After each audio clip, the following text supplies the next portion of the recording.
প্রতিদিন আমরা এমন অনেক কাজ করে থাকি যা আমাদের সামগ্রিক সুস্থতার জন্য ভালো নয়।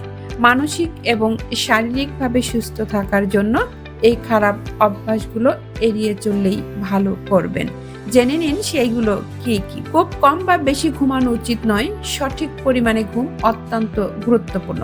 সুস্থ থাকতে প্রতিদিন 7 থেকে 8 ঘন্টা ঘুমান। ধূমপানের অভ্যাস থাকলে সেটা আজই বাদ দিন। ফুসফুস ক্যান্সারের অন্যতম কারণ এটি। শরীর এবং মস্তিষ্ককে জ্বালানি দেয় সকালের নাস্তা।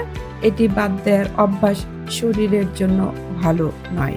দীর্ঘ সময় একটানা বসে থাকবেন না, এতে বিভিন্ন স্বাস্থ্য সমস্যার ঝুঁকি বাড়তে পারে।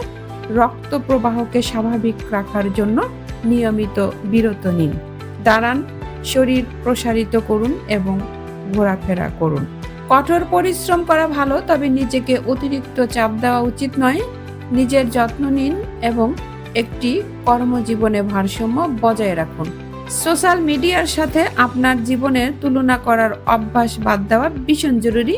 এতে ভালো থাকবে মানসিক স্বাস্থ্য। সর্বদা আক্রমণাত্মক আচরণ করা বা রাগ করা উচিত নয়। এতে সহজেই সম্পর্ক নষ্ট হয়ে যায় এবং মানসিক চাপ সৃষ্টি করে। ফাস্টফুড এবং কোল্ড ড্রিঙ্কস খাওয়ার অভ্যাস অতিরিক্ত ওজনের কারণ হতে পারে। অতিরিক্ত ওজন অনেক রোগের জন্য দায়ী। শরীর ভালো রাখার জন্য হাইড্রেট থাকা অপরিহার্য। তাই পানি কম খাওয়ার অভ্যাস বাদ দিন। সর্বদা সাথে একটি পানির বোতল রাখুন এবং সারাদিন পর্যাপ্ত পানি খান।